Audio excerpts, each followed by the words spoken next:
for the honorable ministers and possibly their technicians to note it down. Not just to note it down, but to ensure all the challenges, problems, or concerns that we are raising are properly addressed within the short, medium, or in the long term, which is very important. That is why the presence of the ministers here are very important.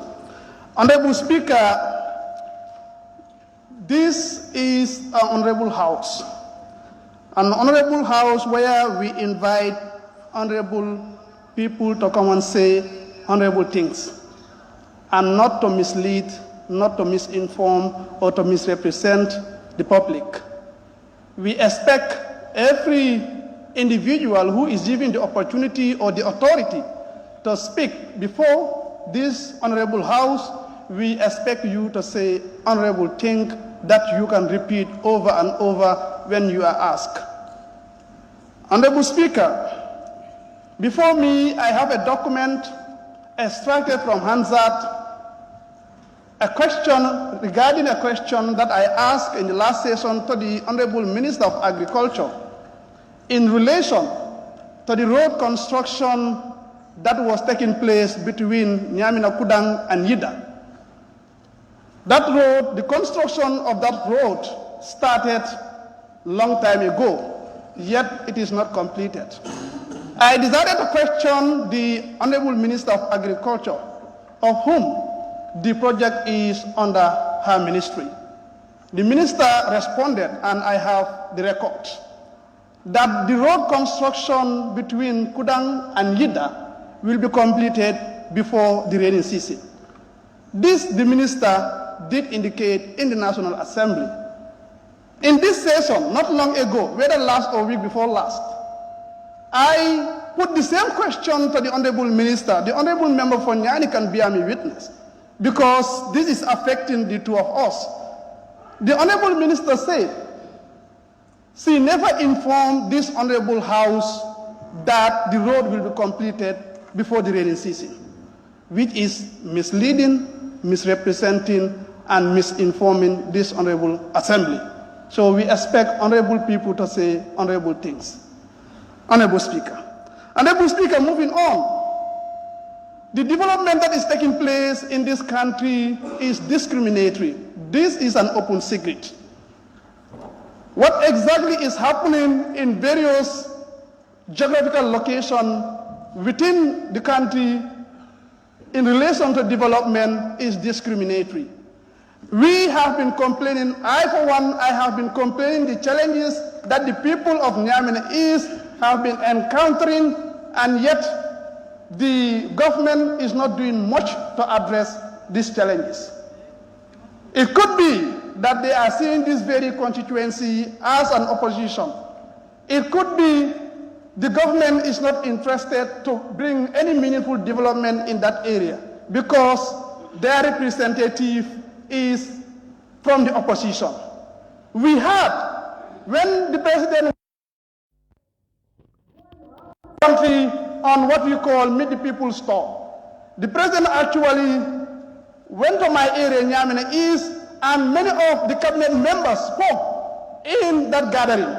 And we heard one of the honorable ministers, the Honorable Minister for Tourism, indicating in my very constituency that if you see the people of Niamina East are not enjoying any meaningful development in this government, is because your honorable member is not agreeing to whatever people are discussing in this house, which is misleading, misrepresenting, and misinformation. And he cited the supplementary appropriation bill that was tabled before this honorable assembly, asking honorable members to consider and approve a project or road project linking the Hakalang Road, the Nyaneja Road, and the Salem Road. I was one of those who stood and supported that document. I was one of those who ensured that that very document was passed in this assembly.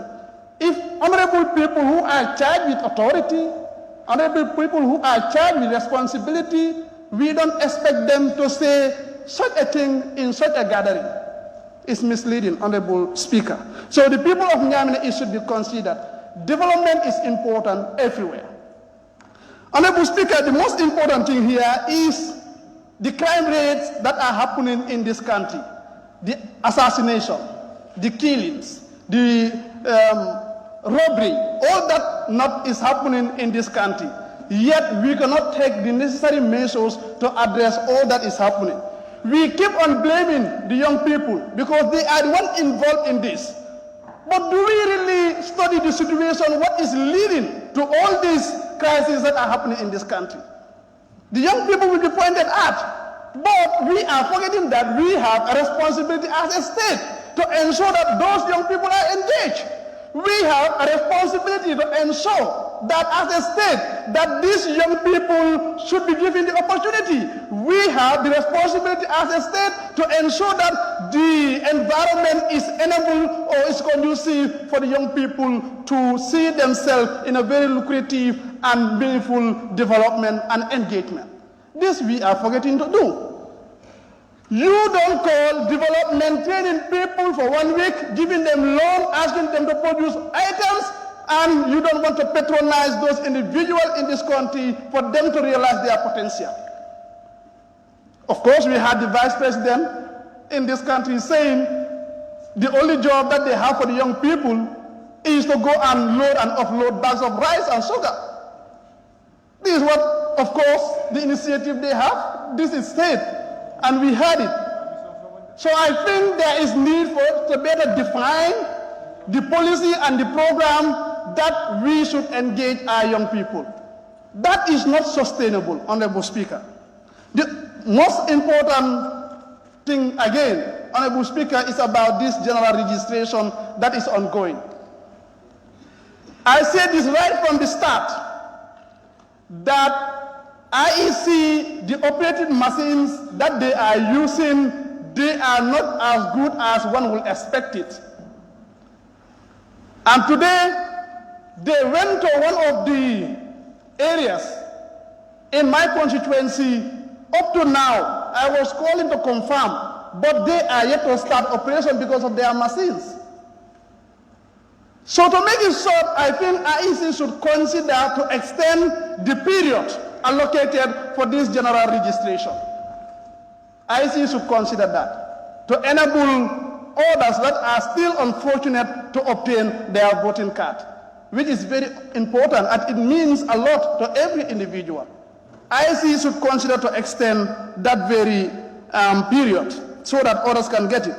Finally, Honorable Speaker, we as Gambians, we have the brouhaha that is going all over in this country relating to assassinating someone's character, assaulting someone, insulting someone, revealing the personal or the integrity of an individual. This is happening in this country. And all authorities, responsible people, I don't mean irresponsible people, but all responsible people should stand to condemn, to ensure that things do not happen as they are happening now. If not, we are the very one leading the country to a place that we might not be able to control. And that will be a catastrophe for us to control. You cannot be, for instance, in a political party. Every individual, whether you are holding an executive position, whether you are a sympathizer, whether you are a supporter, whatever you consider yourself in that political party, you are a member of that political party. And we expect you to go by the principles and the authority of that political party. Insulting is out of order. What is wrong yesterday cannot be right today. But we have seen people insulting political parties. We have seen people insulting political leaders. We have seen people insulting tribes in this country. Yet we are keeping quiet. And this has started a long time ago. It's not just now. If my supporters in my political party are insulting another political party or leader or tribe, authorities in that political party do not stand to condemn such. If the other side of the political party pay back, you dare not to complain. Why should you complain? When you, as an individual in that political party, you could have averted such things happening in your political party. Today you want to complain. So I think it is important for all political parties to take the necessary steps. Those that are insulting other tribes, those that are insulting other leaders, those that are insulting every human, let them be expelled from those political parties. If we should take such a step, if we should show such a sample, very soon everything will come to an end.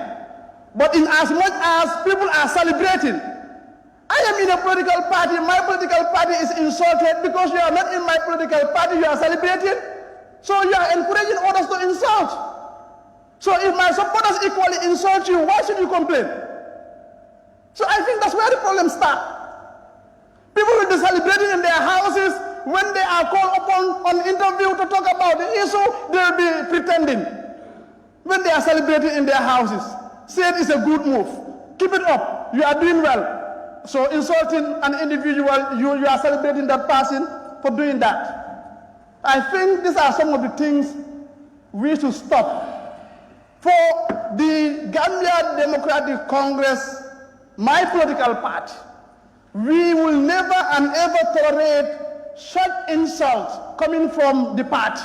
And whosoever is found insulting another political party, a party leader or a tribe, you will be dismissed from the party. And I will urge all political parties to apply the same method, to apply the same measures, so that we can bring this to an end. If not, we are leading to a catastrophic, and we won't be able to control this.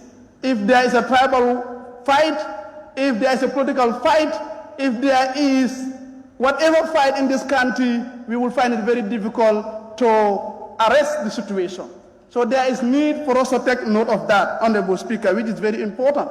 Honorable Speaker, last, if time would allow me, the fishery minister came in this honorable assembly. This house, let us not forget, is an honorable house. So we expect people to say honorable things in this house. You cannot be saying things that are not in line with the constitution or other laws of this land.